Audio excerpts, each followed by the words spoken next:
یعنی آپ کا کہنا یہ ہے کہ نائٹ سوٹ پہن کر کے لوگ نماز پڑھتے ہیں، جس میں وہ چڈی نما ایک چیز ہوتی ہے اور ایک طرح سے غیر مہذب لباس ہوتا ہے۔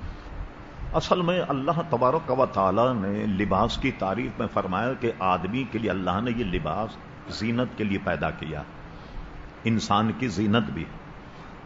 آپ صرف اس کو دنیاوی اعتبار سے یہ خیال کریں کہ جو کپڑا آپ پہن کر مسجد میں آتے ہیں، سب سے پہلے تو یہ ذہن میں رکھیے کہ نماز پڑھنے کے لیے بہترین اور عمدہ کپڑا پہننا چاہیے۔ جو آدمی کسی اعلیٰ محفل میں، کسی اعلیٰ تقریب میں پہن کر کے جاتا وہ کپڑا پہننا چاہیے۔ مجھے بتائیے کہ کل اگر آپ کو خدا نہ خواستہ کوئی مقدمہ ہو، آپ کسی مجسٹریٹ کے سامنے جائیں، چڈی بنین پہن کے جائیں؟ آپ غور کیجیے، اس کو ایسی چڈی بنین پہن کے جائیں یا نائٹ سوٹ پہن کر کے جائیں گے؟ کیسے جائیں گے آپ کسی جج کے سامنے؟ پھر جو سب حاکموں کا حاکم، اس کے سامنے آپ کو کھڑا ہونا ہے۔ نماز کوئی کھیل تماشا نہیں۔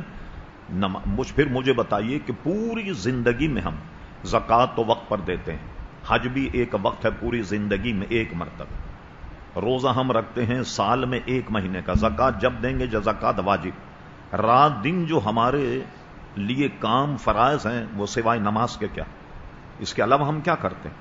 تو کم سے کم اس نماز کو تو بہت ہی عمدہ اور اچھی طریقے سے پڑھا جائے، بہترین کپڑا اس میں استعمال کیا جائے۔ ایک مرتبہ جمعے کی تفسیر میں علماء نے اس حدیث کو نقل کیا کہ صحابہ کرام علیہم رضوان، اس زمانے میں غربت بہت تھی، کچھ حضرات کو دیکھا جو جمعے کی نماز میں ان کے پاس اہتمام نہیں ہوگا، کچھ قدرے میلے کچیلے کپڑے پہنے ہوئے، تو سرکار نے انہیں فرمایا کیا جمعے کی نماز کے لیے کوئی الگ جوڑا نہیں رکھا جا سکتا کہ جب جمعے کے لیے آؤ اچھا جوڑا پہن کر کے اللہ تعالیٰ کے دربار۔ لیکن ہماری یہاں مسئلہ یہ ہے کہ پھٹے پرانے کپڑے پہن کر کے آ رہے ہیں، یا رات میں سونے کے کپڑے۔ کوئی پوچھے کہنے نماز ہی تو پڑھنی ہے، کیا کرنا؟ یعنی کوئی نماز کو اتنی اہمیت نہیں، بلکہ آپ تفصیل میں اگر جائیں، نماز پڑھنے میں جو کپڑا ہم پہنتے ہیں عمدہ قسم کا، یا نماز پڑھنے کے لیے اور اچھا اس کپڑے کا جو کچھ خرچ ہوتا ہے نماز کی ادائیگی میں، اس کا اتنا ہی ثواب ہے جتنا صدقہ اور خیرات اللہ کے راہ میں کرنے کا ثواب ہے۔ جو بدن پر کپڑا استعمال ہوگا، اس کپڑے پہ جو خرچ ہوگا، اس کا ثواب بھی اتنا ہی کہ جتنا زکوٰۃ اور خیرات کا ثواب ہے۔ ایک بات، اب آئیے آپ جو مختلف لباس ان کی میں تعریف کرتا ہوں، کچھ آپ کو بہت ساری باتیں بری لگیں گی۔ چڈا پہن کر آپ نماز پڑھیں، آپ پڑھ کر دیکھ لیجئے، ایک پریکٹس کر لیں آپ کہ پیچھے کی رانیں جو ہیں یہ کھلی ہوئی، یہ آپ کو نظر آ جائیں۔ اور نماز میں ہمارے امام اعظم ابو حنیفہ کا مذہب یہ ہے کہ ستر عورت کیا ہے؟ ناف اس سے استثناء ہے۔ ناف، جس کو بگڑی اردو میں ٹنڈی کہتے ہیں، عربی میں اس کو سرہ کہتے ہیں۔ ناف کے نیچے سے یہ گھٹنے کی سفیدی، یہ جگہ اگرچہ مرد ہے مگر اس جگہ کو ستر عورت کہتے ہیں۔ عورت بمانے چھپانا، اس کو ستر عورت، یہ تو ہر حال میں آپ کو ڈھکنا۔ اگر آپ اتنا ہی چڈا پہن کر جب سجدہ کیجئے تو آپ کی دونوں رانیں جو ستر عورت ہے وہ چھلکے گا، وہ دونوں رانیں آپ کے پیچھے نظر آئیں گی، یہ ستر عورت۔ میں نے کہا کہ ناف، اس سے ہمارے امام اعظم کا فتویٰ یہ ہے کہ اس سے مستثنا، ناف اگر نظر آئے۔ ہمارے امام ابو حنیفہ رضی اللہ عنہ کی دلیل یہ ہے کہ حضرت ابو ہریرہ رضی اللہ تعالی عنہ کبھی حضرت امام حسن اور امام حسین کو دیکھتے تو ان کے پیٹ سے کپڑا اٹھا کر ان کی ناف کو بوسا لیتے۔ وہ فرماتے ایسا اب کیوں کرتے؟ فرما جب تم چھوٹے تھے حضور کی گود میں کھیلتے تھے تو حضور علیہ السلام تمہاری ناف سے یہ کپڑا اٹھا کر اس کو بوسا لیتے تھے، تو میں بھی ناف کا بوسا لیتا ہوں۔ امام اعظم فرماتے اگر ناف ستر عورت ہوتی، اگر اس کو چھپانا فرض ہوتا تو نہ امام حسن اس سے کپڑا اٹھاتے، نہ حضرت ابو ہریرہ اس کو بوسا دیتے۔ یہ دلیل امام اعظم ابو حنیفہ کی ہے۔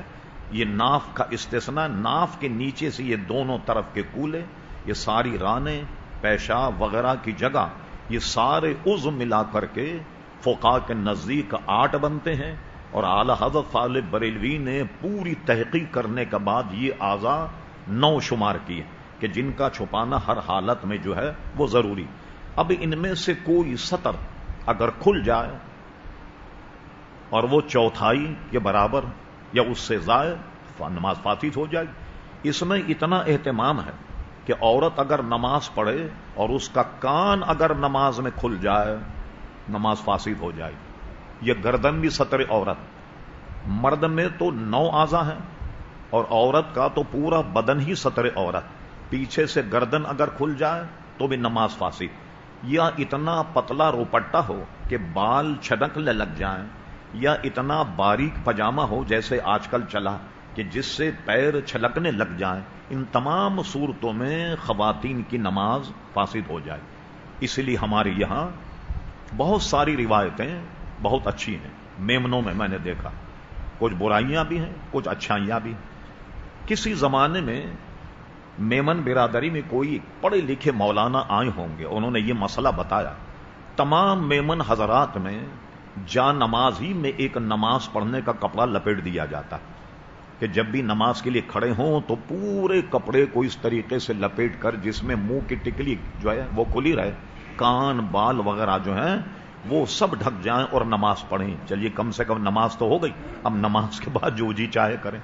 بازار جائیں تو ان کا لباس دیکھیں، شادی بیاہ میں جائیں تو شادی بیاہ تو برائے نام ہے لباس کی نمائش ہے، سب لباس کی نمائش ہے، ولیمہ تو برائے نام ہے، بالکل صرف لباس کی نمائش۔ جیسے ایک دیہاتی آدمی کہیں نمائش دیکھنے گیا، بکری تھی اس کے پاس، بکری اس نے باہر باندھ دی، نمائش دیکھی، نمائش دیکھنے کے بعد کوئی آدمی اس کی بکری لے گئے چرا۔ جب وہ اپنے گاؤں پہنچا تو کسی نے کہا بھائی نمائش کیسی تھی؟ انہوں نے کہا بالکل بیکار ہے، سوائے میرے بکری چرانے کے پروگرام کے کچھ اور نہیں تھا۔ کنبر تو اتنی بڑی نمائش جو ہے وہ میرے بکری چرانے کے لیے منعقد کی، نمائش تو برائے نام۔ تو یہ شادی بیاہ تو برائے نام، بلکہ یہ تو خواتین کے فیشن دکھانے کا شو ہوتا ہے کہ جس سے بچنا چاہیے۔ اب نماز میں کپڑے کیسے؟ نہایت اعلیٰ اور عرفہ کپڑے ہوں اور اس طریقے سے نماز پڑھی جائے تو جو اس کپڑے پر خرچ ہوگا وہ بھی اللہ کے راستے میں خیرات اور زکوٰۃ دینے کے مترادف اس کا بھی گویا وہ ہوگا۔ اب آئیے آج کل جو ہے کوئی درزی صاحب یہاں ہوں گے تو برا مت مانیے، ایک سے ایک نیا فیشن نکالتے رہتے۔ اب ایک فیشن ایسا نکلا جس میں گلا کھلا ہوتا، اس میں بٹن ہی نہیں ہوتا، دیکھ لیا یہ پورا۔ حالانکہ ہمارے فقہاء نے لکھا کہ سینہ اگر نظر آئے تو نماز واجب الاعادہ۔ اب لباس ہی ایسے بن گیا جیسے خواتین کے کپڑے، ایسے مردوں نے بھی اپنے گلے بنا لی۔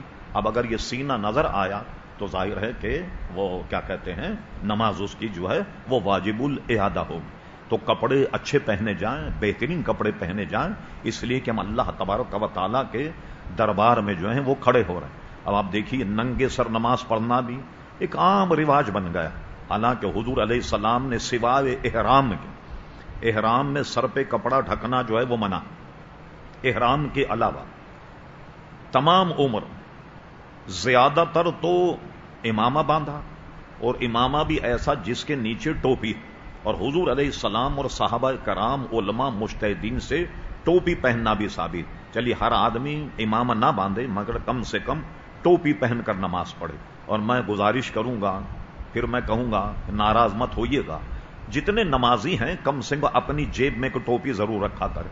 اب کیا ہوتا ہے مسجد کی ٹوپی سے نماز پڑھتے ہیں، گھر چلے جاتے ہیں، اب واپس چھوڑنے کے لیے آتے ہیں۔ ہمارے یہاں مارکیٹ میں بھی یہی ہوتا کہ ٹوپی مسجد کی رکھی، نماز پڑھی، اب چلے، بعد میں خیال آیا اب ٹوپی چھوڑنے کے لیے آ رہے ہیں۔ تو نمازی جو ہے تو ہمیشہ سر ڈھک کر رکھے، یہ اسلامی لباس، یا کم سے کم اپنی ٹوپی اپنی جیب میں رکھ لے تاکہ جب بھی نماز پڑھے تو ٹوپی کے ساتھ نماز پڑھے۔ یہ جڈی بنیان پہننا یا نا گفتہ بے کپڑے پہننا، پھٹے پرانے کپڑے پہننا، یہ نماز میں درست نہیں۔ اب ہمارا جوان پوچھتا ہے نماز تو ہو جاتی ہے نا؟ بھئی نماز تو آپ اپنی بیوی کی شلوار شرٹ پہن کے پڑھیں تب بھی ہو جائے گی، بیوی کا غرارہ پہن کے پڑھیں تب بھی ہو جائے گی، ساڑی پہن کر کے پڑھ لیں تب بھی ہونے کا مسئلہ نہیں۔ اچھی اور احسن صحیح طریقے سے نماز کیسی ہو یہ ہمیں دیکھنا ہوگا۔ تو یہ ہے کہ نماز میں کپڑے عمدہ اور اچھے پہنے جائیں۔ نہیں، یہ تو میں نے پہلے بتا دیا آپ کو، اگر آپ میری بات غور سے سنیں، میں نے اپنے گفتگو کو بتا دیا، ایسا روپٹہ اوڑھنا جس سے بالوں کی سیاہی یا بدن کا حصہ چھلکتا ہو، تب بھی نماز فاسد ہو جائے۔